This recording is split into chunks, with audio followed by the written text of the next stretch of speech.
Hi, thanks for joining us today. So today we will be talking about the command line interface and the SDK for LimaCharlie. All right. So,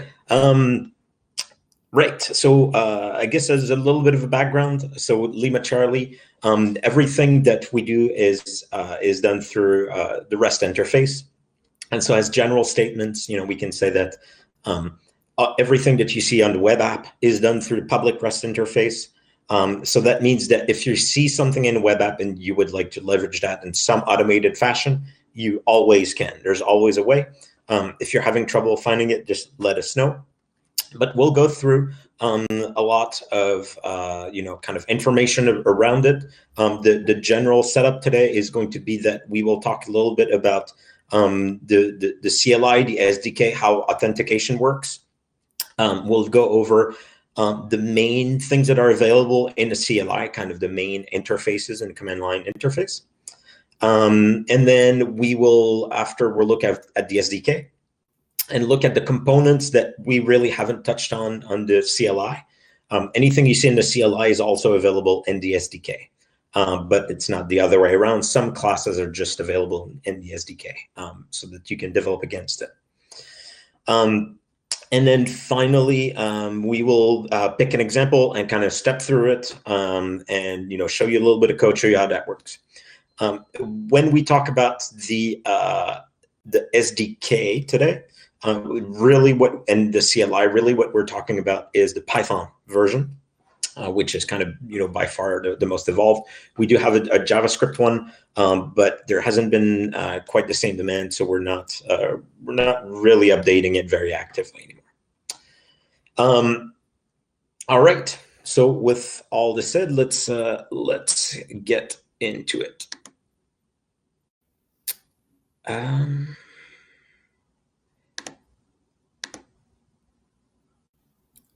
So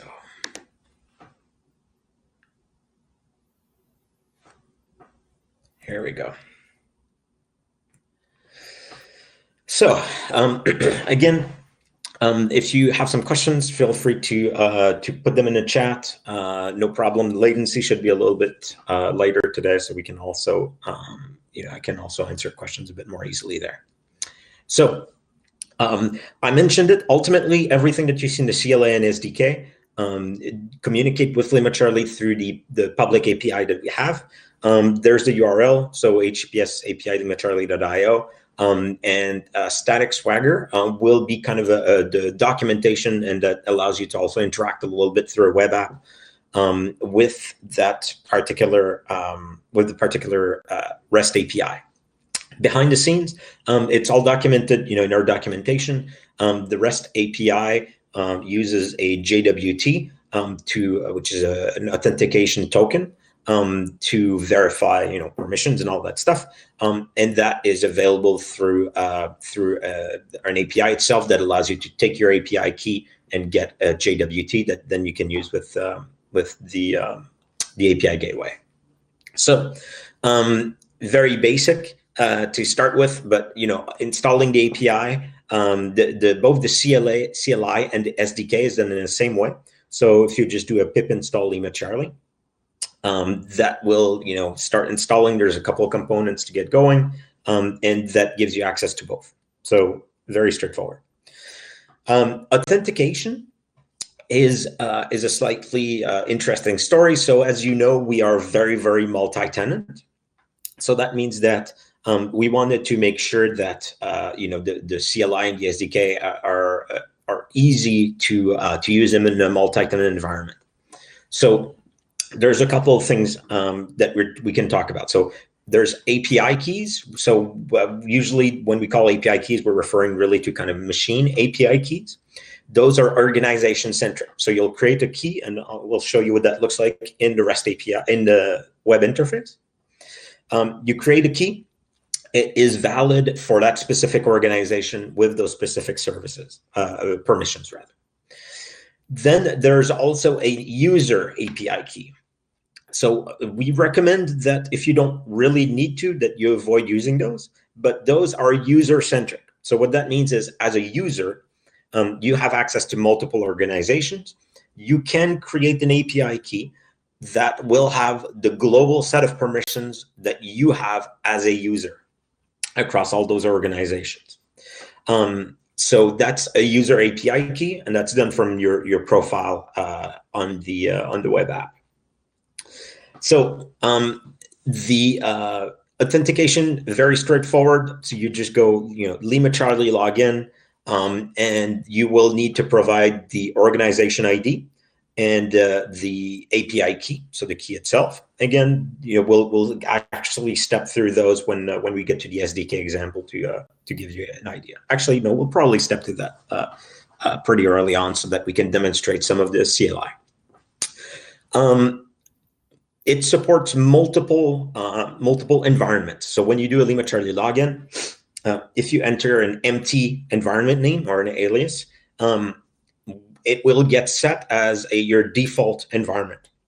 So that happens to be used whenever you use either the CLI or the SDK without any credentials. If you don't specify an API key or anything, it will try to access the default environment that you have set up. But you can add more and give them names. And to use one of those environments with the name, it's controlled via an environment variable where you can specify the name of the LimaCharlie environment. And we've made a small shortcut to just emit that environment name with the right variable. So you can do, dot to apply and then redirect the output of a LimaCharlie use and an environment name. We've gone with that scheme with environment names to be sure that you can have as a user on the same host, the same user can actually access multiple environments and different shells and different processes.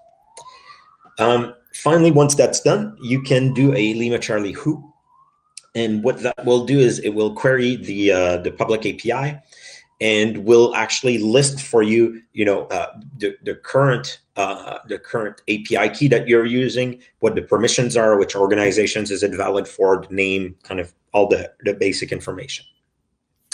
So let's step through that. So to get that going, we will switch to, here we go. All right. So we'll go in a REST API, in an organization.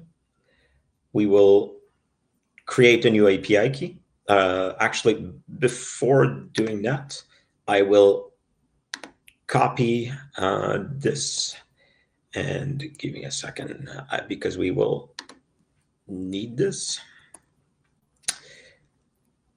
All right. So, and then here's what we're going to do. We will create an API key. We will give it a name. In this case, we will just say, every single permission, just, have at it. Just for this example, makes things simpler. And we will hit create. This creates it, and then you can copy your actual API key from to your clipboard here. So I will switch back to our Cloud Shell so that we can demonstrate what that looks like.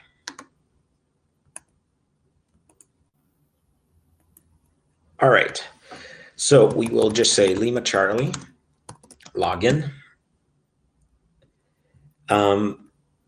Now we want our organization ID.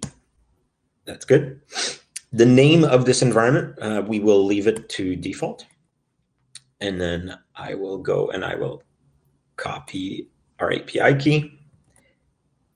There we go, pasted it. So this is asking us that if this is an API key for a user, so a user API key, we also want to add our user ID here to specify it in the environment. In this case, it's not, so I'll just press enter. Here we go. So everything has been set up. So if I go LimaCharlie who, here we go. So I can see that I have every permission out there for a specific organization. My identity name is test, and yeah, here's the first 4 characters of the API key that we're using. Cool. So, so that has our authentication. We're authenticated both for the CLI as well as the SDK. So they'll use this environment. Obviously, I haven't mentioned it, but in the SDK, sometimes you're not in a shell environment. For example, if you're creating a service or deploying cloud function or something like that, you can absolutely specify the OID and the key, in the code directly through the SDK without having it in your environment. So what can we do with the CLI? So this is kind of a high-level overview. In some cases, we'll actually, list it, like run it, so that you can see a little bit what that looks like. So searching, so detection and response. So that's fairly straightforward. You will see that you can go LimaCharlie DR and see the help. So you can manage rules, so you can list, add rules, delete them. So you can kind of, get as well a specific rule, so you can really manage the whole thing. And this is really the exact same thing as if you went through the web API. Fairly straightforward. Searching is more interesting. So the idea of the search is to allow you to do a search for IOCs, so indicators of compromise, just like you would see on the web interface, except to do it across multiple organizations. So this is more useful for people like MSSPs that come in the morning. Evil.com has been reported as a bad domain by some report somewhere, and you want to know if it's anywhere across my fleet. So I can run this from a shell interface and either go through all of my environments that are set up. I think that's the default, if I recall. Or you can also specify specific environments. So in this case, if I just take this and we run it. So in this specific case, we're only targeting a single environment. But if you had 10, 15, all this would be done in parallel. So in this case, I queried for any domain names with Microsoft contained in there, and I got this basic information. So I can see that in the last day, these are the domains that have been observed, and the number of locations, the number of hosts that have seen them. 30 days, and we have 7 days as well. So we give you slices of time. This is the summary view. You can also query for the, I forget the exact name. I think it might be the details view, which will give you location, I think. Will give you every single location where those domains have been seen, the first time and the last time. So that's available. All of those, again, are also available through the SDK. So if you want to, automate as part of an app or something, a search like that, you absolutely can. It's a nice class. You can import it and operate those searches. Replay is fairly straightforward. It's just starting replay jobs. So we won't really do one. So replay, for those not aware, is the ability to take historical telemetry you have in your organization in Insight, so the retention, and a given DNR rule, so detection and response rule, and to run this rule against the historical data. So, retroactive hunting, sometimes referred to, or things like that. So it's it's a little bit like a search, as discussed before, except that it gives you the full power of DNR rules. So all the way into stateless, queries around like process relationship and all that stuff. Sync. So the LimaCharlie sync is a very, very useful tool that allows you to replicate organizations. So again, it's another one that's particularly useful for MSSPs. They're very multi-tenant. It allows you to take an organization and export all of its configuration to config file. You can refactor those config files a little bit as you want after. You can do includes of other config files, so you can really shape it for CI/CD pipeline. And the sync tool also allows you to go and do the opposite, which is to say, take these config files and apply them to this new organization. So, so as an MSSP, you might have kind of a boilerplate setup for one of your new customers. And when you onboard a new customer, you can just, run the command line and just push all your config, all your detection and response rules, everything to it. Spot check, also sometimes known as a fleet check, is a very interesting one. So we talked about search before. So the search is looking for an IOC in historical data, right? So I want to see if any of my hosts resolved evil.com in the past year. Spot check allows you to kind of take the mirror approach of that, which is to say, I don't want to look at historical data. I want to actively go into those hosts that are in my organization and look for specific IOCs. So it supports a bunch of different types of IOCs. So, file name paths, hashes, but you can also do Yara scans. I think if I recall, you can do looking for a handle. So there's, it should be everything that you kind of want to do in a common IR scenario. And the idea is that this command line will automate the process of figuring out, okay, which hosts are online, go to query them, look for, those specific IOCs, report whether there's a hit or not. And if some of the hosts are offline, you can ask the spot check to just, wait for those to come online, and it'll retry, it'll keep looking. And when they come online, it'll, do the check and kind of let you know the results. And so it does all this again through the REST interface, kind of an automated way. So we can show a little bit what that looks like.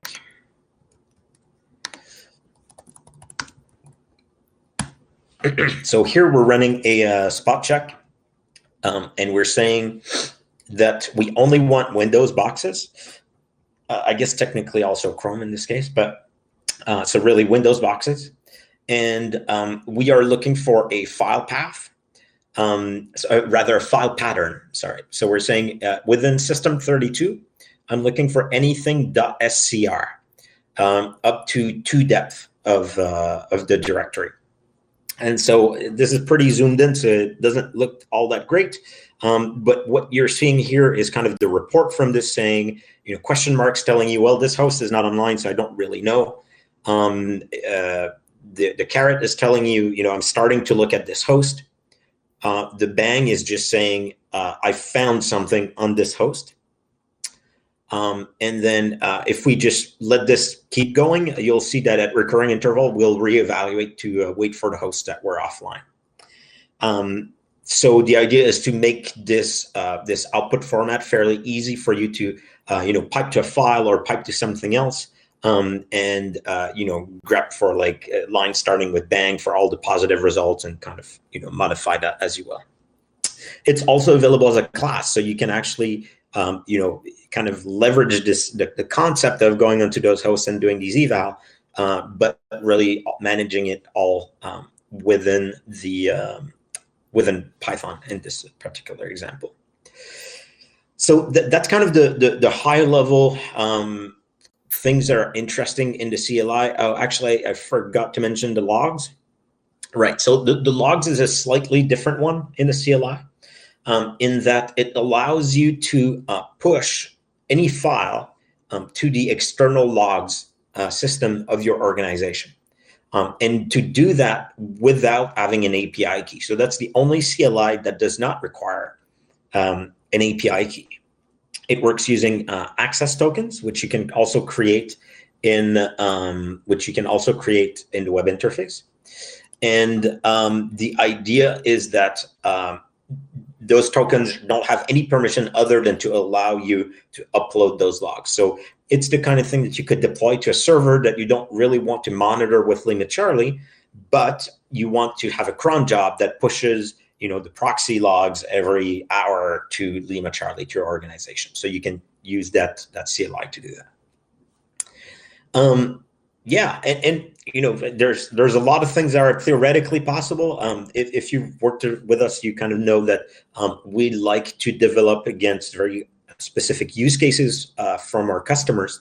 That way we can make sure that what we develop actually really works for somebody, rather than kind of developing features that we don't necessarily know whether or not there's use behind it. So if you have some use cases, you have some thoughts or some tasks that you're doing fairly frequently that you'd like to be able over the CLI, to do over the CLI, do let us know. It'll be a pleasure. So the SDK is kind of the next part of this. So I mentioned it. All CLI functionality is available in the Python SDK. The SDK is on GitHub, so you can find the link in our documentation. I guess I didn't put it here. Right, so let's get into it a little bit. So the main way that the SDK works is really around one core class, which is called the manager. And again, we'll go through actual, basic code and show you a real demo of this. But the idea, the concept here is that this manager allows you to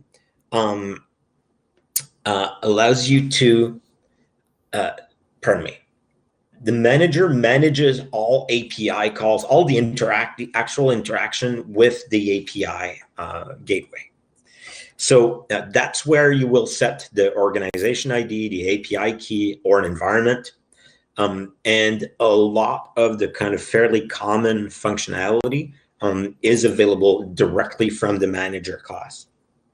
You'll see that more advanced functionality, very often you instantiate it and you have to give it a manager. So pretty much in all cases, the first thing you want to do is instantiate a manager and kind of go from there. Just seeing, yeah, cool. So somebody on the chat talking about Swagger. Yes, we're really happy with the Swagger for the interactive stuff. I think there's a few other frameworks that allow you to do kind of interactive APIs through your web page that are even better. So hopefully in the future we'll make it that even better. Right. So this is kind of a somewhat exhaustive list of what you can do through the manager, but the general idea is, auth is managed there. You will see that there's this concept of interactive manager. So either you can pass it as a flag when you create it, or you can make a manager interactive afterwards with make interactive. And all that is doing is creating a pipe from LimaCharlie down to your manager for real-time communication. So by default, it's really one way. It makes API calls. But when you say interactive, what you're saying is, I want to interrogate in real-time sensors from this instance of the API, of the SDK rather. And so that will set up the HTTP tunnel, HTTPS tunnel, to get the responses from your taskings. And we'll actually use that in the example. But you can, list sensors, very obvious stuff. You can do a lot of useful kind of basic searches, which I think is a bit of an underrated feature. So you can search for a sensor by hostname. Fine. You can also search for a sensor by historical IP. So let's say you have like a big log file somewhere during an IR, and there's an IP that hit, your internal web server or something like that, and you would just like to know at 2 a.m. that day which host on your network had this IP. So you can actually do a super fast query against it. So you just give it the IP, the time range, and we'll list you all of these sensors that had this IP, either internal or external during that time. So really cool. So outputs, so you can create all your forwarders. Again, it's done through the manager. Managing DNR rules, also false positive rules, same. You can also get historical data from your, if you have Insight, so data retention enabled. So you can query historically for data from sensors or detections, all through the API. Searching for IOCs, which we've covered before. get IOC prevalence. Again, it's pretty much the same thing. External service requests. So as we're growing the list of kind of secondary services that we offer, so now we have things like, the dumper that dumps the memory, physical memory from a box. We'll have Zeek. Eventually, we'll have payload detonation. So things like that. This class will allow you to send a specific request to one of those servers, one of those services, rather. Managing ingestion keys. So as we mentioned for logs, they're the access token, so you can manage it there.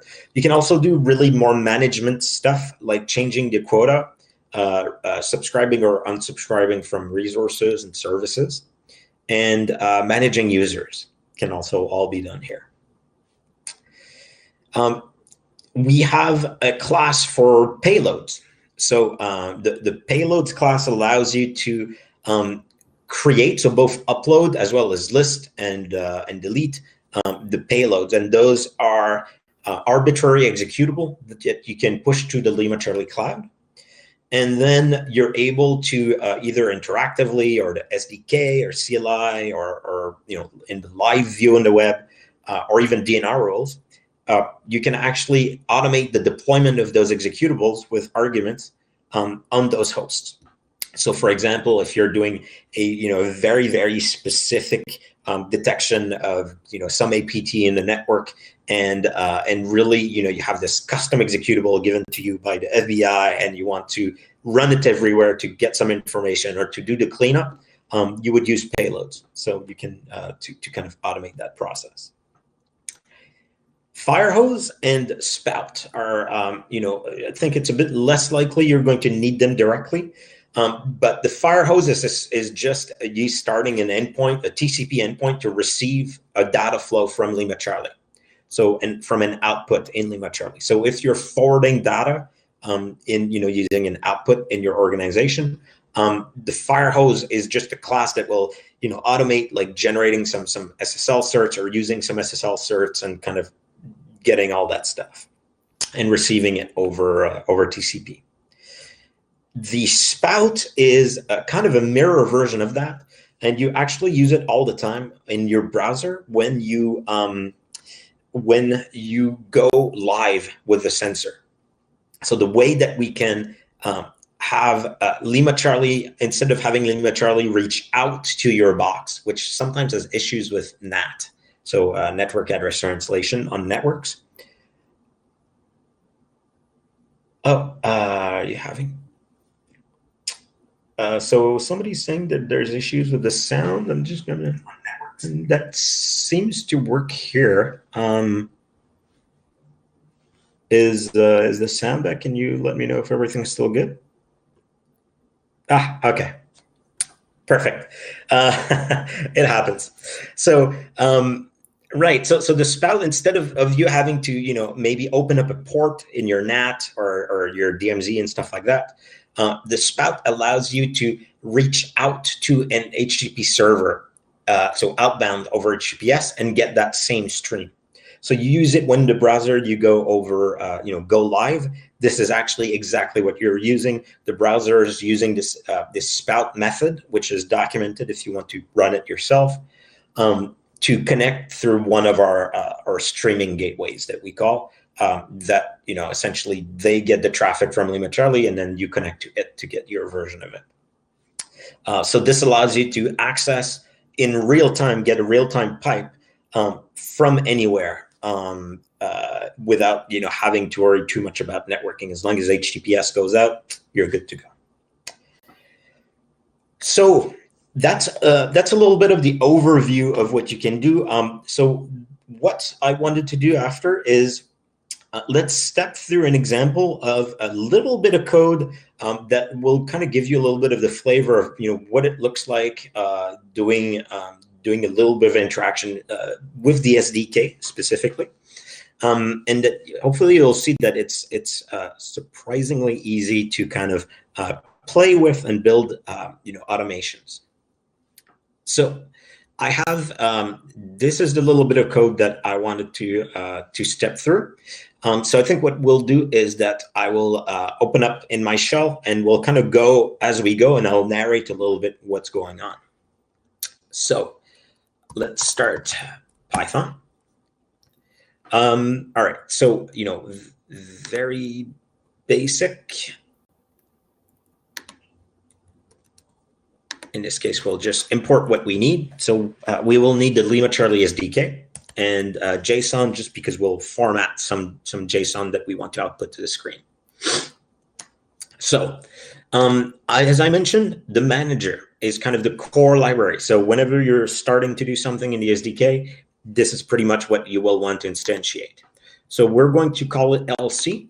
And the parameters that you can see, we're giving you two parameters. So one is interactive, and we're saying it is. And the other one is the investigation ID.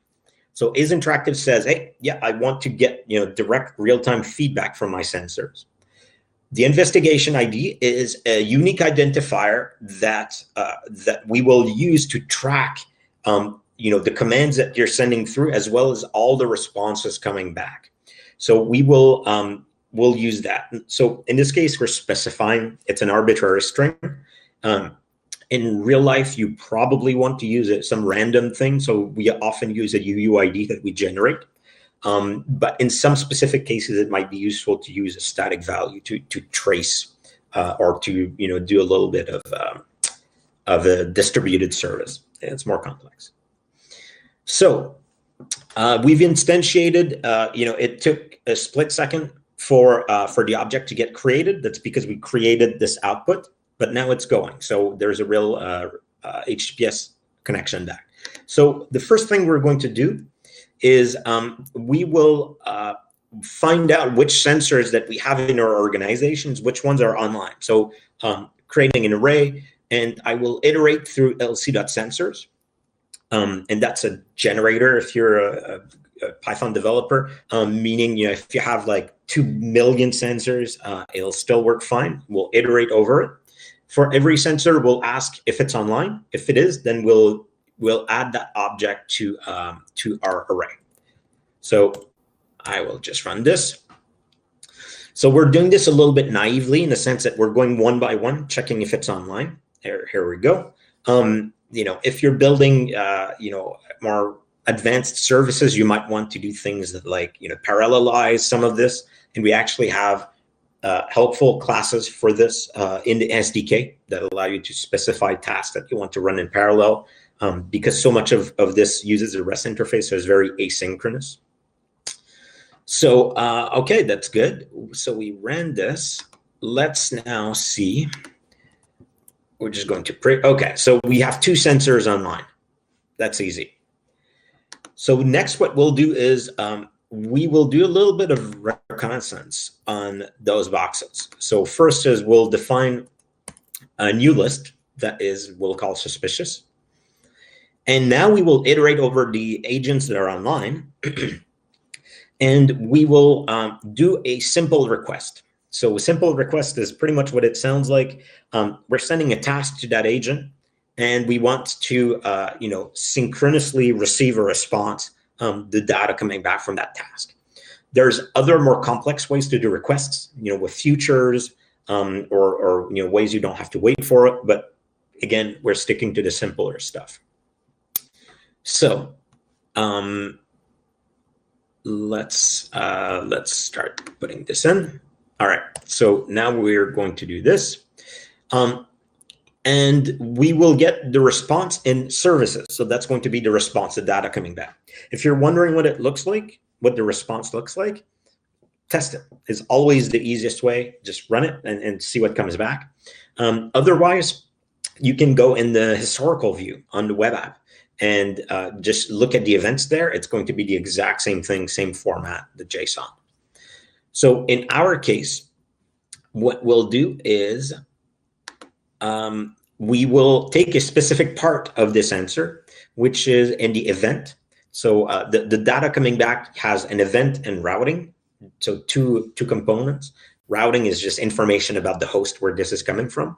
Event is the payload, the data.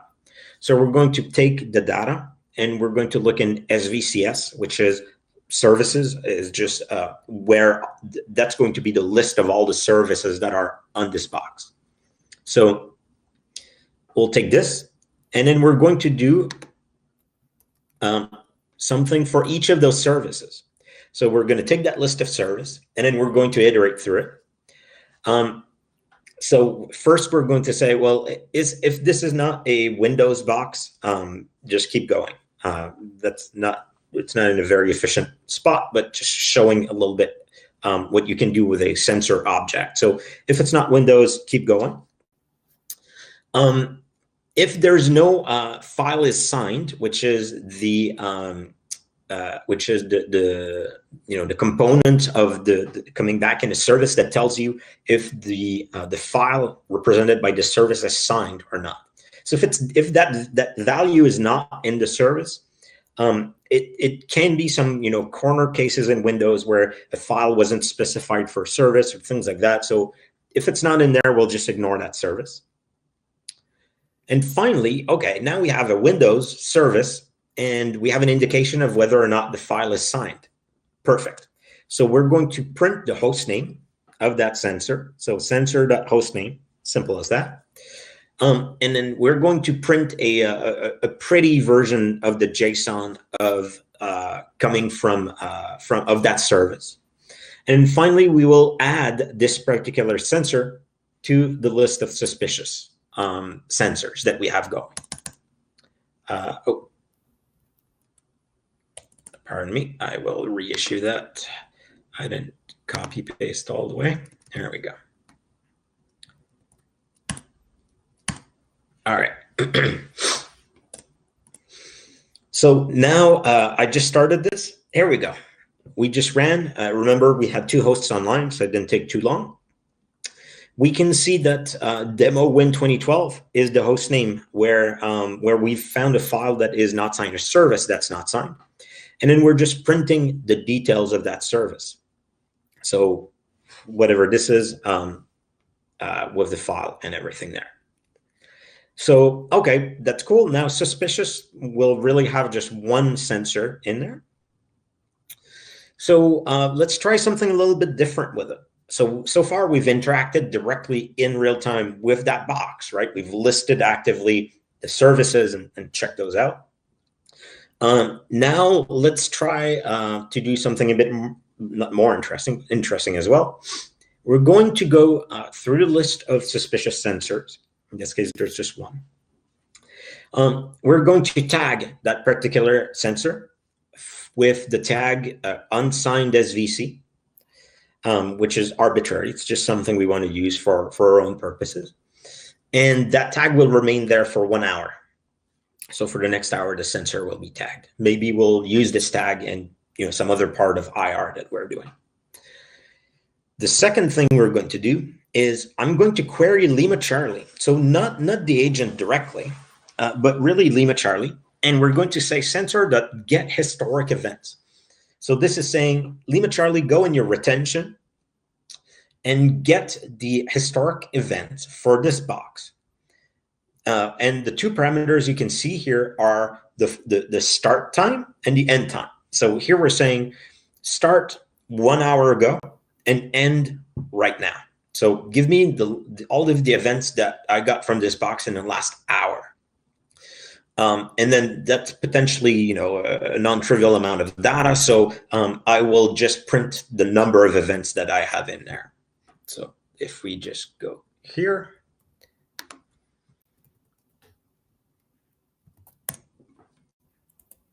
There we go. There we go. So this is a demo box. Nothing's really going on it. So you can see it's very, very low chatter in the last hour. We had 37 events. So it's not a whole lot, but these are events that are now like in your code available. And in fact, so if I want to just show one for reference, it's a list. So you can see I have, all the details of that event. So you can see how you can really extremely easily start interacting with your sensors, both in real time, but also query historical, events, get them in your script, run the transform, look for the things that you're interested in. you could also then, turn around and do an IOC search for, a specific unsigned file to see historically if you've seen it somewhere else. So you can kind of leverage all of the features that are available in LimaCharlie. You could also turn around and say, you know what, dump our service, dump the physical memory from this box and upload it to LimaCharlie so that I can run volatility on it, things like that. It's extremely powerful as a glue to everything that you do in LimaCharlie. We use the SDK ourselves for vast majority of the services that we produce. So it's it's very much kind of a first class citizen for us. So this kind of concludes the demo around the SDK. It's it's one of those things that has a whole lot of power and a whole lot of depth. So I kind of encourage you to have a look at the public repo we have. So get on GitHub, so /refactionpoint/python-LimaCharlie. And from there, you'll also find some samples of code that do various bits and pieces to give you some ideas. And you'll also find the actual reference documentation to the API itself. I don't know if there's any questions. The CLI and SDK tends to be sometimes a bit more of a dry topic. Hopefully it was a good overview. So yeah, I'll just give it a couple of seconds to go over the delay, see if there's any questions. Otherwise, feel free to hit us up on the Slack channel. Always happy to answer questions. Or also, given the kind of the scope of the LimaCharlie ecosystem, it's also very useful often to bounce some ideas with us. So if you have, you want to accomplish task X, and there might be a couple of different ways, we can point you in the right direction in terms of, the SDK or the API, which part you'd likely want to leverage or is going to work better for you. All right. So I don't believe there are any questions. Cool. So, well, join us next time. And not sure exactly what the topic will be for next week, but yeah, hopefully happy hunting. Thanks.